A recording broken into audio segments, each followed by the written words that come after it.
All right, and we are back. Justin Kenner, Casey McAllister, Elliot Rare, and Jacob Tisset with you here. So we just got a slight update as far as kind of what's going on with the Trey Hendrickson situation. I wasn't on with you guys on Friday when that Trey Hendrickson news kind of came out. I do remember, on my chart, I remember saying, I don't know if that's the end of the world. I think we see teams do this a lot of times with players saying, hey, why don't you go out and test your own market? Like, go see for yourself. Like, if you feel like we're undervaluing you with kind of how we're approaching this, let the league tell you. You go out and seek a trade, and let's see what the rest of the league is telling you as far as what they believe that your worth and value will be.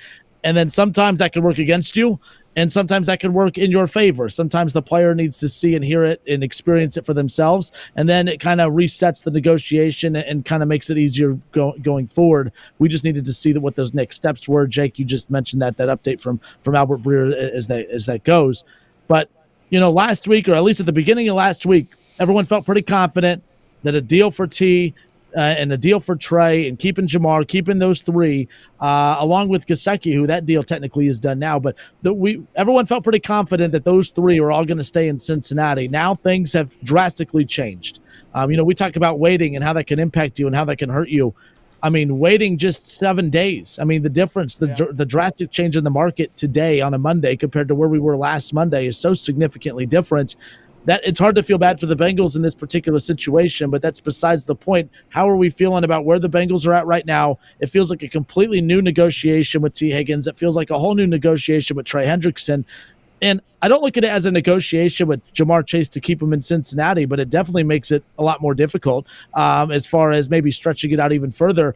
I don't think any of these are close to getting done, or am I wrong? Do you feel like one of them is at least close to getting done? No, I don't think a single one's close as of right now. And if it was close, it just got reset yesterday. Yeah. So I don't think they're close. I think they're distantly far apart. And by the way, that was still the last report that we heard, is that they were far apart with the deal with Jamar Chase. We had never been close with Trey Hendrickson. Tee Higgins was the only one that we've said, and everybody's said that our goal is a long-term deal. Our goal is a long-term deal. Well, now you waited too long. And this is what happens when you wait. And you're being punished for it, and you should be punished for it. It's a joke. The Browns had a player openly, basically at no disrespect, but essentially say Cleveland couldn't win. Cleveland's a bad place. I don't want to be here anymore. Get me out of Cleveland. What do? They say, you know what? $40 million.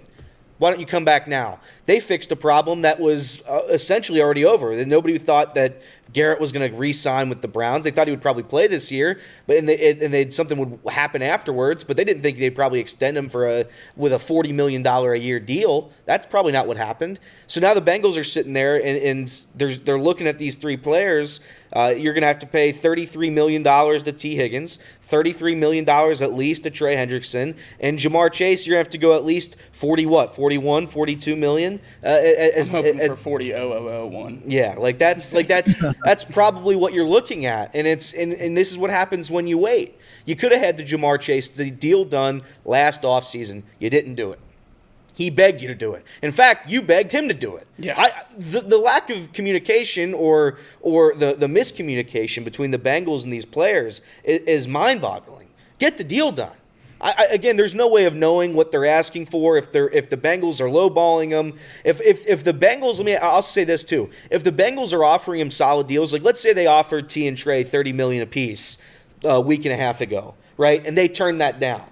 I would come out and say that. I would come out and say I did it, because right now your organization looks terrible. The Bengals look lost. They look cheap. They look like a poverty organization, and people are going to continue to kill them until one of these deals gets done. And even then, it's probably not going to be fixed, because you're not going to bring back all three players when you could have. You absolutely could have if you got these deals done early. You didn't, and now you're sitting here on March 10th begging for somebody to come back. It's cost you no less than $10 million a person. Less than $10 million a person, and I'm talking about in the last week for some of those guys. I mean, when Max Crosby signed, that reset the quarterback market to right above where Justin Jefferson was, still right around $35 million a year. That's about $1 million more than when Duke Tobin said we're going to make Jamar Chase the highest paid non-quarterback. Now it's $5 million above that. If you would have extended Jamar Chase last offseason when you should have, $35 million a year, maybe 36 or 7. If you would have extended Tee Higgins when you should have 2 off seasons ago, he's sitting somewhere around 22 to 25. Don't even get me started on Jesse Bates at 11 or 12, right, Casey? That's the one that keeps Casey up at night. And then Trey Hendrickson, when you extended him 1 year last year, it would have been about a $28 million extension at the top of the market, which he probably wouldn't have gotten before the season he had last year. So you've cost yourself roughly $10 million a person in terms of these negotiations. We're talking about the difference from last week Ja'Marr Chase to this week Ja'Marr Chase being Jesse Bates. That's crazy. How do you get in this situation? And then you look around the league and you see every other team that can even barely call themselves a contender getting the period before free agency and right into free agency ready to go. Heck, the Panthers are as far from a contender as you can be. Bryce Young shows them a little flash of something in the last 5 weeks. Boom, free agencies today. Let's extend our exciting young corner. Let's reset the corner market. Keep the few exciting players we have in this town because we need to have something around a quarterback that could maybe win. We know our quarterback can win, and we won't put anything around him. I don't understand it. There's no rational thought behind it if you're the Cincinnati Bengals. Do it. Just get it done.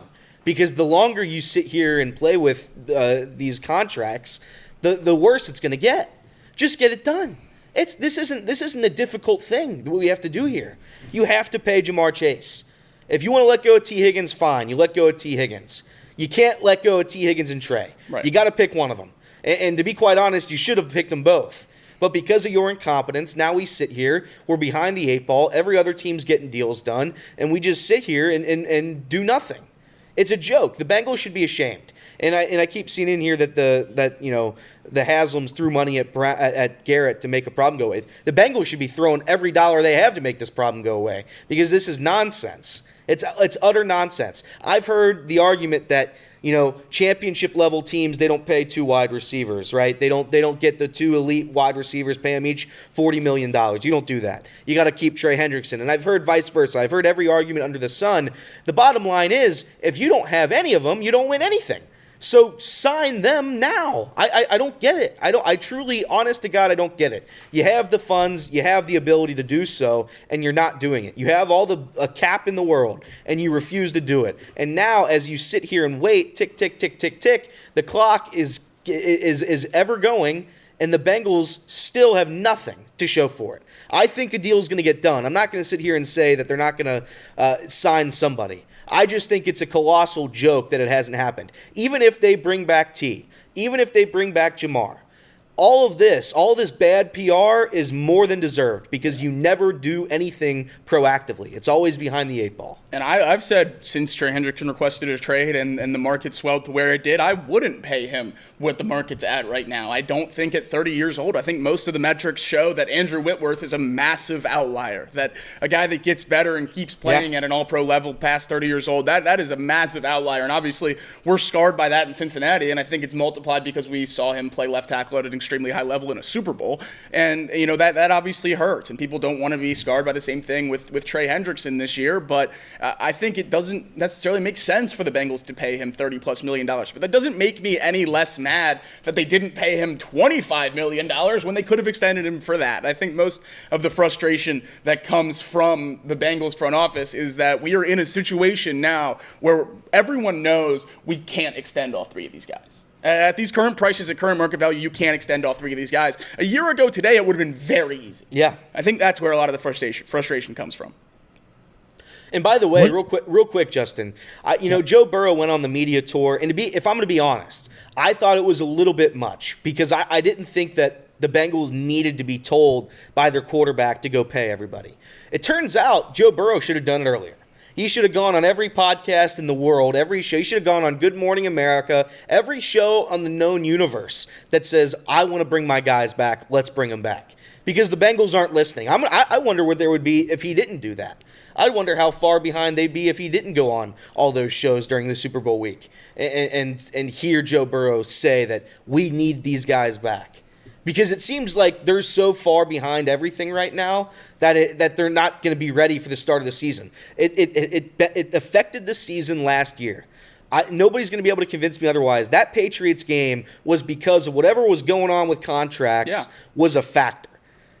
Trey Hendrickson and T both requested a trade last year. They do the I'm going to retire thing. Whatever. They go out to Ja'Marr Chase. Hey, Ja'Marr, here's a deal. It's a bad deal. You want it? And he says, no, I don't want your bad deal. And he says, okay, so I guess we'll just not do any more deals anymore. How does that work? How does that look? It looks terrible. And you start last season terribly because of it. I firmly believe it. And now you're looking at this situation, this mess that they've concocted themselves, and you're probably going to look at it again coming up this season, at the beginning of this year. So when people tell me that the beginnings of the seasons don't matter, they're going to matter because our guys aren't going to be happy to be here. Nobody is, because they don't get deals done. Yeah, that media tour that Burrow did, I know some people got mad because they said I was stirring the pot. I said, I think that's the major, that was one of the biggest red flags that I picked up on was that media tour, because if like Lamar Jackson's not doing a media tour, putting pressure on the Ravens to add talent, like no other quarterback is doing that. Myles Garrett went on a media tour, and it was that was a bad thing. It was good for him. He was trying to get what he wanted. Like good for Joe Burrow, good for Myles Garrett. They went on a media tour because they didn't trust their organizations to do the right thing. And they felt like their only option was to try to gain leverage by the public pressure. And Joe Burrow, I think that it's unfortunate that he felt he had to do that, because the thing is, I knew it was a red flag, because when Joe Burrow and even Duke Tobin, who said that he talks with Joe Burrow regularly, that they always have a sit down after the second the season ends, they always have a sit down. That means they probably already had that sit down. And if you would have told Joe Burrow something that he felt confident about, I don't think Joe Burrow would have felt he needed to go on that media tour. Clearly, he didn't like the plan or whatever the message was from Duke Tobin in the front office when he had that meeting, which is why he felt he needed to do that. Same thing with Myles Garrett, why he did what he did. He did not like the plan. He had let it be known a couple weeks left in the season he was going to meet with the front office, and if they couldn't portray a plan for how they wanted to compete moving forward, he was going to ask out. And sure enough, didn't like the plan. He went on the media tour. I don't know. And I don't know what's going to change, because that's the scary thing for you guys. If Joe Burrow, there will never be another player that comes to Cincinnati that will do for the city of Cincinnati what he has done. Yeah. And to know that not even he can get them to change their ways, and let's give him time, there's still a chance for him to do it. But if he can't get them to change their ways, nobody will. My favorite line from Jay Morrison when he came on, Mike Brown doesn't blink. He doesn't blink in the staring contest and negotiations, in the way of doing their business. He doesn't blink. He doesn't change his ways. They will not do business any different way than what they've done to this point. That's the unfortunate part. I just thought, even as a non-Bengals fan, I thought there's no way that they're not going to change their ways. I thought they started to change their ways as it was. They got the contract done with Joe Burrow in a non-dramatic fashion. You have the Ring of Honor now. There's just a lot of things that, the naming rights to the stadium. They started doing a lot of things that they traditionally have never done in the history of that franchise. It felt like they were kind of steering in a different direction. They're not, and that's the unfortunate part when it comes to that. But the good news is, I'll let you respond. Sorry, my bad. I was just gonna say. It's all that stuff you just said. It's great, good for them. It's like getting an ice cream cone and putting sprinkles. All that stuff. The Ring of Honor, the selling the stadium. That's all sprinkles. At the foundation of every ice cream is the actual ice cream, and our ice cream sucks. So that's what it's going to be going forward. And until someone changes my mind that they're not the Bungles anymore. Look, they paid Joe Burrow. Great. They made a move that literally every franchise in the world has to make. That's what they've done here. We have Ja'Marr Chase that we could have gotten for like $25 million. You had Tee Higgins that Jacob said you could have gotten for like $22 million. Trey Hendrickson, same type of deal. You go to Jesse Bates, and you go down the line, it's like you don't get anything done. You're still the same cheap organization that everybody makes fun of, and you're going to continue to be that. Because even if they get deals done here, they're still that organization because of what you've lost. You've lost millions of dollars because of incompetence. It's a joke. I don't care if they sell the stadium. I don't care if they change the concession menu. I don't give a damn what you do. Just make deals and make actual football decisions here. That's what I want to be done. You've had a GM for 35 years? How old? The GM's been here for 55 years. I think he's about 55 years old. So it's like it's a joke, and we're going to sit here and complain, and it's rightfully so that we complain, because the Bengals they missed the playoffs back-to-back years with Joe Burrow. Good organizations do not do that. When they have a star quarterback, you don't miss the playoffs back-to-back years. Nobody does it, except for the Cincinnati Bengals. Not to mention, they're the cheapest team in the NFL, and they are the worst team at being cheap in the entire NFL. Every single year, in their route to try to save, $1 or $2 million, they lose 15. So I don't know how they're so bad at being a contender, and they're so bad at being a cheap organization. I just don't get it.